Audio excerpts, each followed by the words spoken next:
Absolutely. So our next record's called We Are the Radio. Isn't that great? That's great. It's going to be good. Yeah, I like that. It's really straight ahead. That's awesome. Yeah. You put out that Telescopes record too. I want to Yeah. ask you about that. That was much appreciated. We got another volume coming out. And it was really odd. Steven's such a, great guy. And I felt so bad. I know McGee and all those people at Creation. Joe Foster works with us. He's, our guy in England. So, the number 2 at Creation. He was in Biff Bang Pow, Right. And all that stuff with those guys. And what happened is when they sold the label to Sony or Columbia or whatever, whoever got it, everything on the label got picked up, So it's then all that stuff goes into a vault, and they say, well, we'll keep Primal Scream, but we'll really want Oasis, and we want the My Bloody Valentine, and we'll take the Ride, and we'll take this, And everything else goes into this cupboard, okay? And then a couple years later, what happens is, none of those people involved in that cruddy deal are even working there. So then you've got this new group of people that were maybe hired from whatever, maybe they used to wash cars for 50 cents. I don't know. It's there's a new crew of people, and they don't even know what's in their vault. See, and I just knew from the inside information that they had the masters. Mm-hmm. And the thing is, I wanted people to hear that music. Yeah. And so we didn't do a money deal. We kind of just told them that we want to do a vanity project. We got kids, and they can't even hear this music because it was dead to the world. And what really happened with the Telescopes was, they had minor press and were sort of climbing the ladder, and they put out this record they started to switch styles. They put out this record with this engineer, sort of pseudo producer in England, on Creation, and it didn't sell. And then a band called Riot came along, and they're like, you guys are cute. You're 19. You're from Oxford. You sound like this. And then the band was just on the back burner, Yeah. It's because they had a bad name, Wow. Just doesn't mean anything. It's a great record. Yeah, and I didn't know what people would think because Greg and I sort of just laid out all of our songs. We were all their songs. We kind of just cut it in half, all the ones that we could just even stomach, threw all the rest away, and then just said, this is 2 records just like this, how we have it on the table.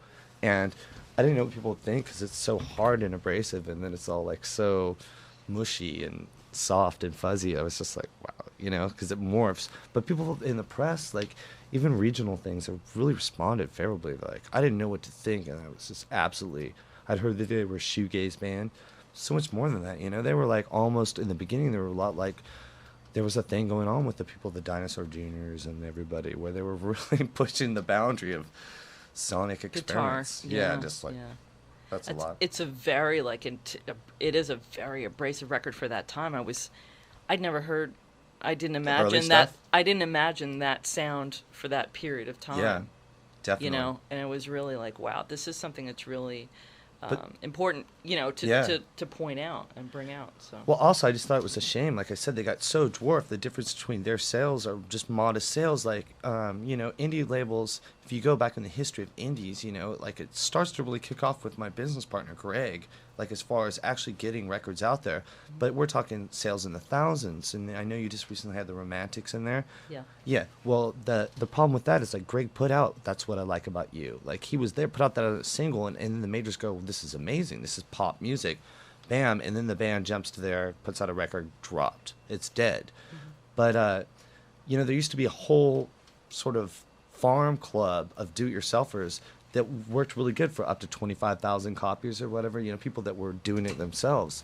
But now, if you're the Dandy Warhols or the Yeah Yeah Yeahs, I pulled the SoundScans on the Yeah Yeah Yeahs a little while ago. They sold 16,000 copies in America on SoundScan. You can't have major label and all those ads and flying riders and getting your tour bus and stay on the label. That's not genuine. For me, $16,000 means the band and I both get cars, Right. if we want them, right? Because there's no middleman. But for a big organization like that, with the marketing, it's unsustainable. Right. None of these bands, and it's just disappointing that everybody so wants to or feels they have to take that leap automatically and only deal in that realm. I haven't made it unless I get this deal. Which, it was pointed out by a lot of people. Courtney was circulating that Steve Albini speech, about Yeah. many over bands again. are this screwed or whatever. there's a lot of truth to it. You know, you got to realize that kind of stuff. But yeah. Well, anyway. Off on another tangent. I'm telling you. Anton, what a businessman. It's like so funny. I know on a lot of these records I always put, we bring a message from the kids of America, this business sucks. Yeah. And That's one thing I think people take for granted, you know, behind all whatever hype they may read about you, whatever. It's like, hey, look, you know, check out the records, check out what he's doing. I mean, the guy is completely involved and smart and making decisions and really doing it by his book and, like, you know, getting stuff done. So there's there's a whole tradition of people that have tried, you know, when they get in a position to help. I mean, look at Steve from Sonic Youth starting a label and bringing some of those obscure stuff, even Lee Hazelwood records, out of the woodwork for the Right. stuff that he liked. You know, that's just some old man in Sweden, even though he had a #1 hit with Boots, wrote that stuff, Boots. I think that's important, you know. yeah. It's just like what you're doing. You know, you spend a lot of time with this community-based radio. I mean, it's just important that when you know, you can do it. You just got to remember, Elliot, like, this business wants us dead. It's not like they're running, like, retreats and sanitariums out there for aging rock stars, you know, sit with a blankie out in the Swiss Alps or something. Definitely, but I believe in music, you know. It's odd because, like, the truth of the matter is, I started loving music when I was like 3 years old. You know, I asked my mom to buy me a little record player, and I'd gone through all of her records and mastered that whole realm. And then by the time I was in kindergarten, I was going with her and buying albums. You know, It's a great opportunity. as a bonding opportunity because she loved music so much. You know, and I was doing it independent. It's like very much what I was interested in, not what she was interested in my room. But it never occurred to me, you know, that I could do this jazz until I started watching punk bands play, and I was like, these guys are morons. I know I can do this, you know, and I think that's what's important, you know, is that people, it can be an empowering thing. It doesn't have to change the world. It doesn't have to be super political. It makes people feel good, you know. Right. That's why. Personally, that's my motivation. I mean, I don't care what happens, but we're lucky because, you know, there's people everywhere, the few. The committed that should be committed.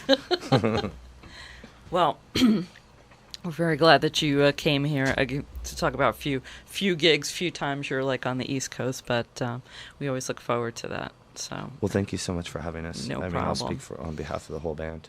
You're doing this cruise thing on Saturday. Friday night.